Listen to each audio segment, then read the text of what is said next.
At 2:17 p.m., March 24, 1945, First Lieutenant Thomas Kovacs, 24 years old, grips the control stick of his P-51 Mustang through leather gloves worn thin by 41 combat missions.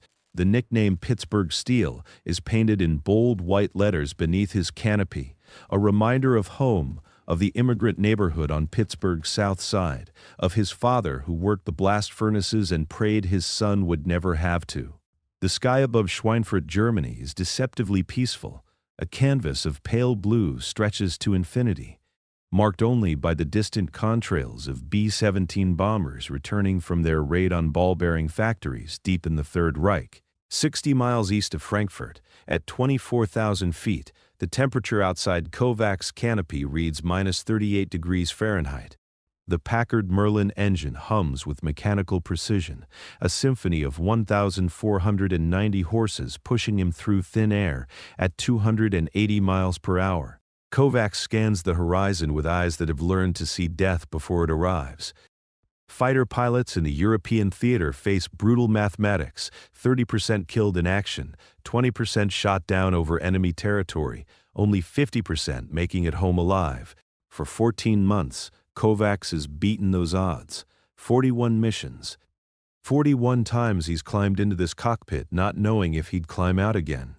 His squadron, the 352nd Fighter Group, flies high cover, 2,000 feet above the lumbering bombers. Each B-17 carries 10 men, 6 bombers in the formation below. 60 souls depending on fighters like Pittsburgh Steel to keep the wolves away. Then his radio crackles with the words every pilot dreads: bandit, bandit, bandit. 7 o'clock high, multiple contacts. Kovacs' head snaps left and upward. There, painted against cottony clouds, 5 Focke-Wulf FW-190s dive toward the bomber formation like hawks, spotting wounded prey. The angular German fighters are closing at over 400 miles per hour, their BMW radial engines screaming their lethal intent. Each FWI-190 carries 420mm cannons and 213mm machine guns, enough firepower to shred a B-17 in seconds. Standard doctrine is crystal clear: never engage when outnumbered, call for support, maintain altitude advantage, protect the bombers from a defensive position. The training manuals at Tuskegee, the briefings in England, every combat veteran he's ever spoken to, they all say the same thing: don't be a hero. Heroes get their squadrons killed. Kovacs looks down at the bombers. Through his canopy he can see them clearly. Massive, vulnerable, slow. He knows what happens when FWI-90s reach a bomber formation. The 20mm cannons tear through aluminum skin like paper.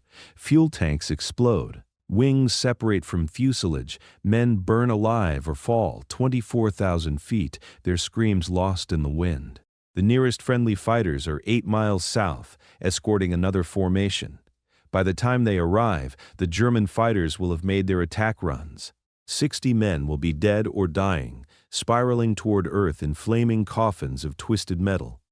The mathematics are simple: 5 enemy fighters versus 1 American. Impossible odds. But Thomas Kovacs isn't thinking about mathematics. He's thinking about his bombardier friend, Danny Cohen, who bought him a beer last week and showed him pictures of his newborn daughter. Danny's flying in the lead bomber. He's thinking about the kid from Iowa, couldn't have been more than 19, who asked Kovacs for advice before his first mission yesterday. That kid is in one of those B-17s right now, probably terrified, definitely praying. He's thinking about his father, Josef Kovacs, who escaped Hungary in 1920 with nothing but the clothes on his back and the belief that America meant something. His father worked 16-hour shifts in steel mills so hot they melted men's boots, all so his son could have a different life. A better life. Szabadság, his father would say, the Hungarian word for freedom. We came here for szabadság. Never forget what that cost. 3 seconds. That's how long Kovacs has to make his decision. His training says run. His orders say wait for support. Every instinct for self-preservation says this is suicide. But 60 men are about to die unless someone does something. Thomas Kovacs makes his choice. He rolls Pittsburgh steel inverted, pulls the stick back hard, and dives straight toward 5 enemy fighters. The G-forces slam him into his seat like a giant's fist. His vision tunnels. Blood rushes to his head. The altimeter spins counterclockwise, 25,000 feet, 24,000, 23,000. His airspeed indicator climbs past 400 miles per hour. The control stick grows heavy as velocity builds. Wind screams past his canopy like banshees. Every rivet in the airframe shudders.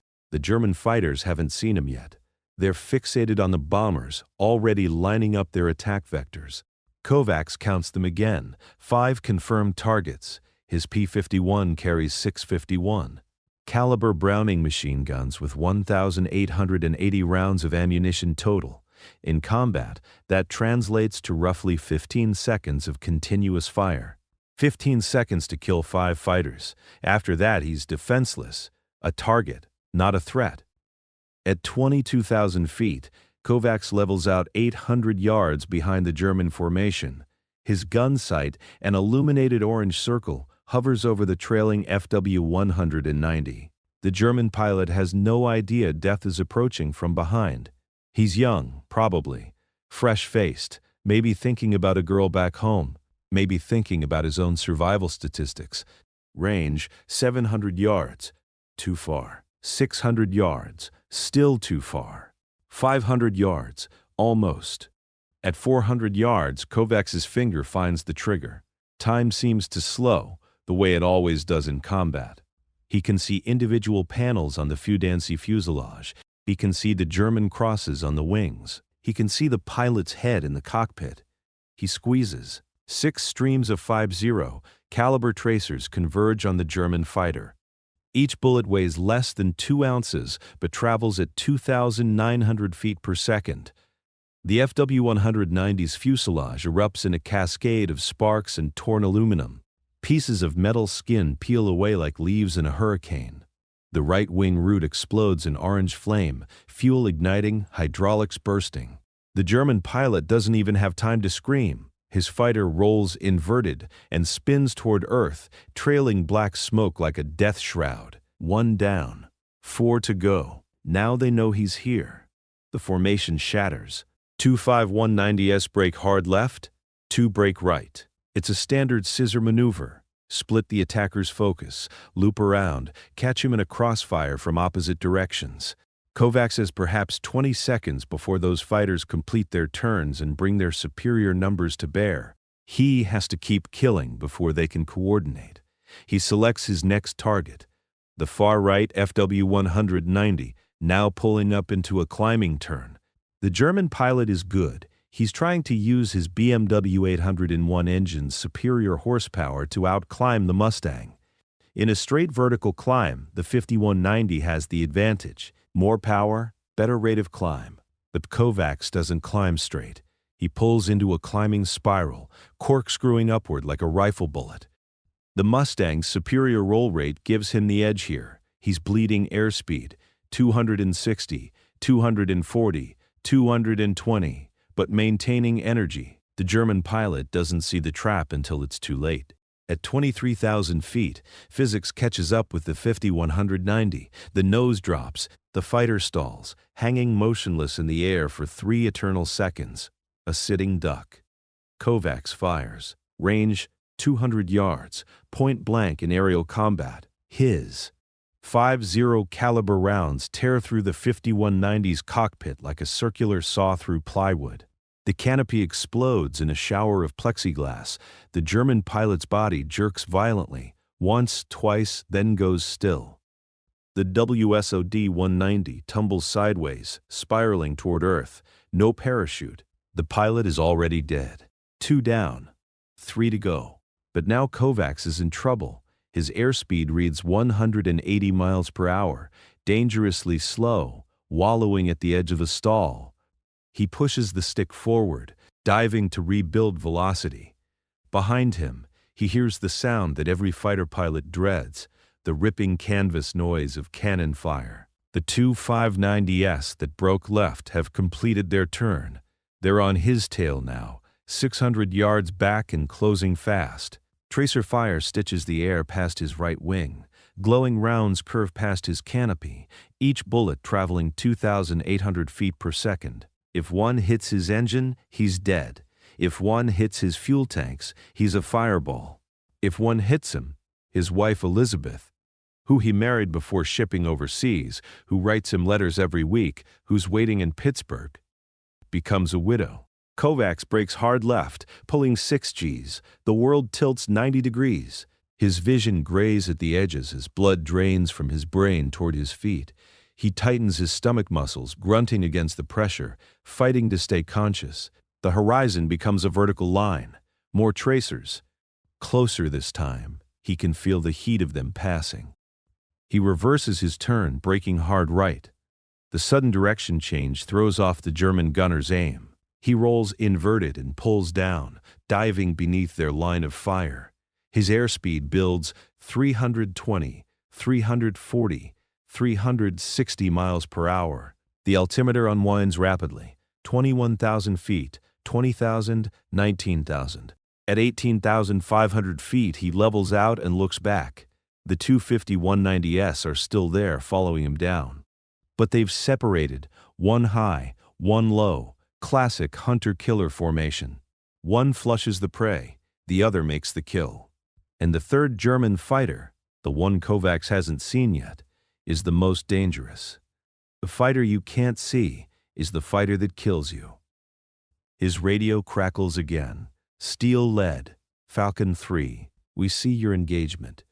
Friendly fighters inbound, 4 minutes. 4 minutes. In aerial combat, 4 minutes is an eternity. Kovacs makes another decision that defies every rule of survival. He can't outrun 3 fighters. He can't outclimb them. His only advantage is maneuverability at high speed and the element of surprise. So he does what no sane pilot would do when outnumbered 3-1. He turns back into them. The FW-190, diving from above, opens fire first. 20mm cannon shells arc towards Pittsburgh steel. Each shell weighs 4 ounces and carries enough explosive to blow a man apart. 1 hit can tear off a wing. 2 hits can cut an aircraft in half. Kovacs sees the muzzle flashes, bright yellow stars against the blue sky, and reacts on pure instinct. He pulls hard left, then immediately reverses right. It's called a scissors maneuver, and it's a desperate gamble. The German gunner tracks him, leading the target, anticipating the turn. But Kovacs' reversal is so abrupt, so violent, that the cannon shells pass harmlessly behind Pittsburgh steel's tail. But the maneuver costs him. His airspeed drops to 280 miles per hour. The second FW-190, the one approaching level, is closing the gap. Range, 500 yards and decreasing. Kovacs checks his ammunition counter. He's fired 340 rounds, almost a quarter of his total load. He has 540 rounds remaining, less than 13 seconds of fire. Every burst must count. Every bullet must matter. The German pilot level with him opens fire. Tracers converge on Pittsburgh steel like guided lightning. Kovacs feels 3 impacts, sharp metallic bangs that shudder through the airframe. The sound is terrifying, personal, intimate. It's the sound of death trying to reach him. He glances at his instruments, his heart hammering. Oil pressure, normal. Coolant temperature, normal. No warning lights. Whatever got hit wasn't critical. Yet, he pulls into a climbing turn, trying to regain altitude and energy. The 2 visible 590s follow, but they're more cautious now. They've watched 2 of their squadron mates die in less than 3 minutes. They know this American pilot isn't easy prey. They're setting up for a coordinated attack. 1 high, 1 low, both firing simultaneously from opposite angles. No escape. No defense. And somewhere in the sky above, that third German fighter is positioning for the kill shot. Kovacs' mouth is dry. His hands ache from gripping the stick. His neck throbs from constantly twisting to check his 6. The oxygen mask tastes like rubber and fear. He thinks about his father again. Joseph Kovacs survived 2 wars, a revolution, and an ocean crossing to build a life in America. He survived because he was smart, resourceful, and refused to give up when the odds were impossible. Soha neat fel, his father would say, never give up. Thomas Kovacs has no intention of giving up. If you want to see how Thomas Kovacs survives against 3 enemy fighters with no support and limited ammunition, please hit that like button. It helps us share more forgotten stories. Subscribe if you haven't already. Back to Kovacs. At 2:22 p.m., Kovacs spots the 3rd FW-100. It's 2,000 feet above him, diving from the sun. Classic attack position. The German pilot has been patient, professional, waiting for Kovacs to focus on the other 2 fighters. Now he's coming in for the kill, and Kovacs is perfectly positioned. Distracted, low on energy, vulnerable. This is how most pilots die. Fixated on the threat in front, killed by the threat behind. But Thomas Kovacs has survived 41 missions by never doing what's expected. Instead of breaking away, he does something counterintuitive, something insane. He throttles back. His airspeed drops from 280 to 240 miles per hour. The Mustang shudders, approaching stall speed. The aircraft feels mushy, unresponsive, on the edge of falling out of the sky. The diving FW-190, traveling at over 400 miles per hour, commits to his attack run. He's locked in, his gun sight centered on where he expects the Mustang to be. But Kovacs isn't there. The German fighter overshoots, flashing past Kovacs's nose at closing speed of over 600 miles per hour. For 2 precious seconds, the FW-190 fills Kovacs's gun sight, belly exposed, pilot visible, no chance to evade. Kovacs fires, a 3-second burst. 180 rounds. The .50 caliber bullets walk up the FW-190's fuselage from tail to cockpit like a zipper of destruction. Metal tears. Fuel ignites. The German's right wing separates at the root, tumbling away in a spiral of debris. The fighter cartwheels through the sky, shedding parts, a wheel, a panel, a door. No parachute deploys. The pilot is either dead or unconscious, riding his disintegrating aircraft toward Earth. 3 down, 2 to go. But Kovacs's airspeed is now 220 miles per hour, stall speed for a P-51 at this altitude with combat load. The aircraft wallows, barely flying. The 2 remaining 5090s sense weakness like sharks sensing blood in water. They attack simultaneously from opposite sides, a hammer and anvil maneuver designed to guarantee at least 1 kill. Kovacs has one option left: dive. He pushes the stick forward and drops the nose. Pittsburgh steel falls like a stone. The airspeed needle climbs. 250, 280, 320, 360. The WWII-90s follow, but they're cautious now. They've watched 3 of their comrades die in less than 4 minutes. They know this American pilot is dangerous, unpredictable, lethal. At 16,000 feet, Kovacs levels out and checks his 6. Both German fighters are still there, 800 yards back, matching his altitude. They're waiting. They know he's low on ammunition. They know reinforcements won't arrive for 3 more minutes. They can afford to be patient. But patience in combat can be a fatal mistake. Kovacs spots salvation. A thick bank of cumulus clouds at 14,000 feet, running north to south for miles. If he can reach those clouds, he can break visual contact. In the clouds, their numerical advantage disappears.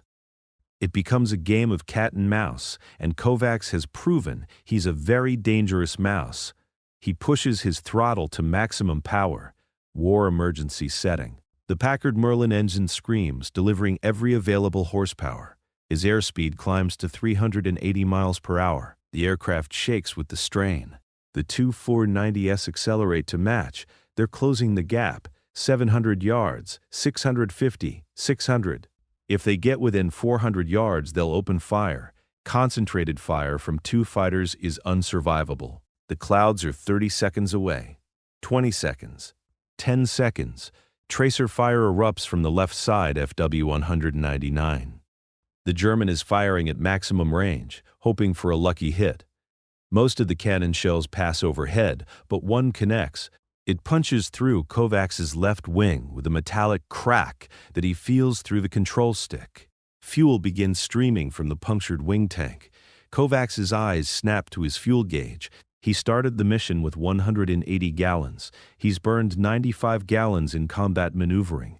The gauge reads 65 gallons, and it's dropping fast.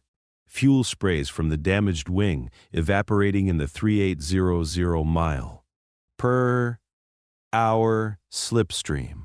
He's losing 5 gallons per minute. At 5 gallons per minute, he has 13 minutes of flying time. The nearest friendly airfield is 40 miles southwest, 15 minutes at cruise speed. The mathematics are simple and brutal. He won't make it home. But first, he has to survive the next 2 minutes. Kovacs reaches the cloud bank at 2:24 p.m. He plunges into white moisture, and the world disappears. Visibility drops to 0. He's flying blind now, on instruments only. Artificial horizon, airspeed indicator, altimeter, compass. The numbers glow green in the dimness. The W-190s follow him into the clouds, but they've lost visual contact. They're hunting blind, searching for a ghost. Kovacs pulls a hard left turn inside the clouds, then immediately rolls right and dives. He drops 2,000 feet in 15 seconds, then levels out and turns south. The German fighters are somewhere above him, searching the clouds, probably splitting up to cover more area. If they're smart, and they've proven they're smart, they'll spread out and patrol the cloud exits. If Kovacs emerges in the wrong place, they'll be waiting. His fuel gauge reads 58 gallons, 11 minutes remaining. The cloud bank is 3 miles wide. Kovacs flies through white nothingness for 90 seconds, his world reduced to glowing instruments and the steady hum of his engine. Then he breaks into clear air. He scans the sky frantically. No enemy fighters visible. Either they're still in the clouds, or they're patrolling another exit, or they've given up and headed home. His radio crackles. Steel-lead Falcon 3. We have you visual. 2 bandits at your 4 o'clock high 2 miles. We're engaging. Kovacs looks right and up.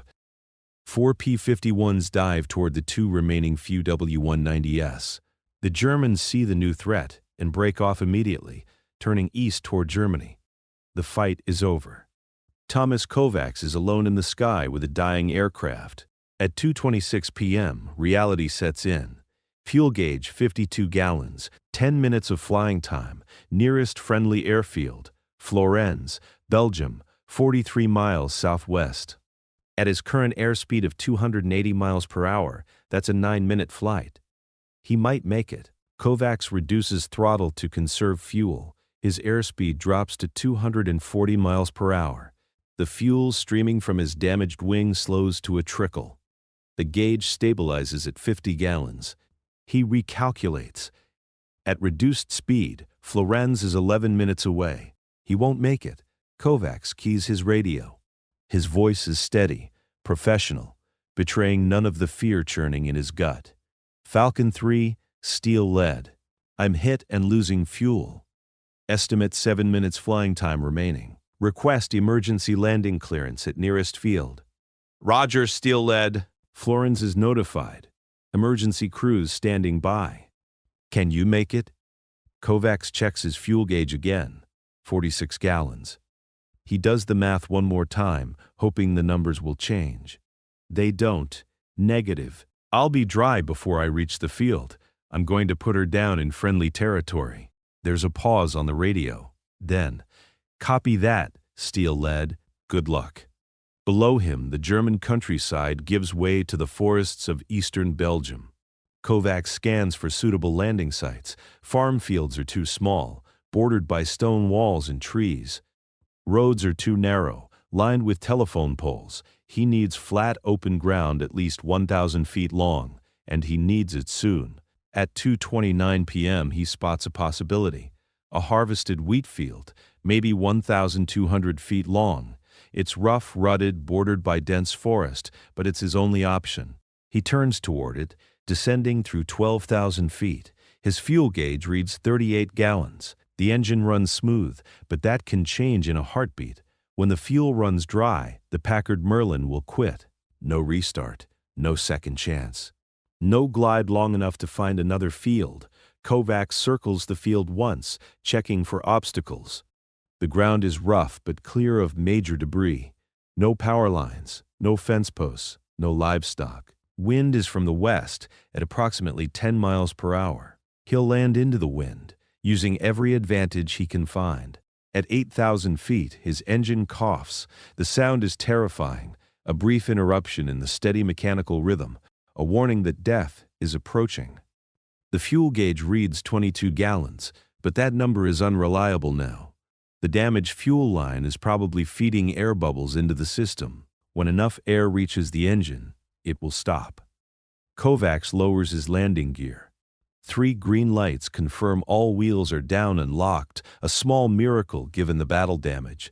He extends his flaps to landing position. The Mustang slows to 160 miles per hour. He lines up with the wheat field, now 4,000 feet below.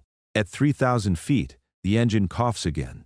RPM drops from 2,200 to 1,800. Kovacs works the throttle gently, coaxing more power. The engine responds, but weakly, reluctantly. He's descending at 1,200 feet per minute, twice the normal rate. The ground rushes up at him. At 1,500 feet, the engine quits, complete silence except for wind noise. The sudden absence of sound is shocking, unnatural. The propeller windmills in the slipstream, creating drag. Kovacs is gliding now, trading altitude for distance. He has 1,500 feet of altitude and needs to travel half a mile to reach the field. The glide ratio of a P-51 with dead engine and extended landing gear is approximately 6.2. He can glide 9,000 feet from current altitude. The mathematics work. He'll make the field. But landing a dead-stick fighter in a rough field is vastly different from landing on a smooth runway. If his landing gear catches a rut, the aircraft will cartwheel and he'll be crushed or burned alive. If he touches down too fast, he'll overshoot into the trees. If he touches down too slow, he'll stall and pancake into the ground. At 500 feet, Kovacs is lined up perfectly. The wheat field fills his windscreen. Airspeed reads 120 miles per hour, 20 above stall speed. He's committed. No go-around, no second approach. This is it. At 100 feet, he pulls back gently on the stick, flaring for landing. The nose rises. Airspeed bleeds off. 115, 110, 105. The ground rushes up, filling his vision. Pittsburgh Steel's main wheels touch down at 2:31 p.m. The impact is brutal, harder than any landing Kovacs has ever made. The gear struts compress fully, bottoming out. He's thrown forward against his harness, the straps cutting into his shoulders. The aircraft bounces 10 feet back into the air. Kovacs pushes the stick forward, forcing the wheels back to earth. They hit again, this time staying down. The tail wheel slams into the rough ground. Without engine power, he has no hydraulic pressure for brakes. Pittsburgh Steel rolls forward, slowing gradually on the uneven surface. Ahead, the tree line approaches. 400 feet remaining. His airspeed is 60 miles per hour. Kovacs stands on the rudder pedals, activating the mechanical backup brakes. The wheels lock. The Mustang skids forward through wheat stubble, dirt spraying. 300 feet to the trees. Airspeed, 45 miles per hour. 200 feet. Airspeed, 30 miles per hour. 100 feet.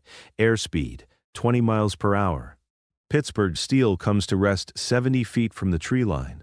Thomas Kovacs sits in the cockpit for 10 seconds, listening to the cooling engine tick and ping. His hands are shaking. His flight suit is soaked with sweat despite the freezing altitude he descended from. His heart hammers against his ribs. He's alive. He unbuckles his harness with trembling fingers, opens the canopy, and climbs down from the wing. His legs nearly buckle when his boots hit Belgian soil. He has to grab the wing to steady himself. Belgian farmers are running toward him from a nearby farmhouse, waving and shouting. Kovacs looks back at his aircraft. The left wing is torn and leaking the last of its fuel. The fuselage shows 320 mm cannon hits, any one of which could have killed him. The tail section has 13 mm machine gun holes. Pittsburgh Steel flew her last mission. But she brought him home. The aftermath moves quickly. Within 30 minutes, an American jeep arrives from Florence airfield. 2 military police sergeants and a medical corpsman check Kovacs for injuries. He's bruised from the hard landing, exhausted from combat stress, but uninjured. The corpsman gives him water and a chocolate D ration bar that tastes like the finest meal he's ever eaten. A maintenance crew arrives 2 hours later to assess Pittsburgh Steel. The crew chief, Master Sergeant Donald Pritchard, walks around the aircraft slowly, shaking his head in disbelief. "Sir, I've seen aircraft with less damage than this declared total losses. You flew this thing how far after taking damage?" 43 miles, Kovacs replies quietly, most of it leaking fuel. Pritchard runs his hand along the cannon damage on the wing. "These 20 mm holes are 6 inches from your main fuel tank. Another inch to the right, and you'd have exploded in mid-air." He looks at Kovacs with something approaching awe. "You're the luckiest man in Belgium, Lieutenant." Kovacs doesn't feel lucky. He feels tired. He feels grateful. He feels the weight of what he's done and what it cost, not to him, but to the 4 German pilots who died in those minutes of violence above Schweinfurt. The Army Air Force investigators arrived the next day. Kovacs spends 4 hours in a dusty office, answering questions while a stenographer records everything. How many enemy aircraft engaged? 5 FW-190s. What were their positions? Initial attack formation, then dispersed. How much ammunition did you expend? Approximately 700 rounds. What evasive maneuvers did you perform? Scissors, vertical spirals, high-speed dives, clouds for concealment. Why did you engage when outnumbered 5-1? Kovacs pauses at this question. He looks at the investigator, a major who's never flown combat, who's asking questions from a comfortable office while men are dying every day in the sky above Europe. "Because 60 American airmen were about to die if I didn't," Kovacs says simply. "That's what we do. We protect the bombers. That's the job." The investigators review Pittsburgh Steel's gun camera footage. The film is grainy, black and white, but it tells the story. 4 FW-190 kills confirmed, 1 from the initial attack, 3 from the subsequent dogfight. The 2 5-190s that escaped don't count as kills. Army Air Force regulations require visual confirmation or gun camera evidence of aircraft destruction. 4 confirmed kills in a single engagement while outnumbered 5-1. It's the kind of combat action that earns medals and makes reputations. On March 27, 1945, 3 days after the engagement, Thomas Kovacs is awarded the Distinguished Flying Cross. The ceremony takes place at Florence Airfield. Brigadier General Marcus Thompson pins the medal on Kovacs's chest in front of the assembled squadron. Thompson's voice carries across the assembled men. First Lieutenant Kovacs distinguished himself by extraordinary heroism while serving as pilot of a P-51 fighter aircraft.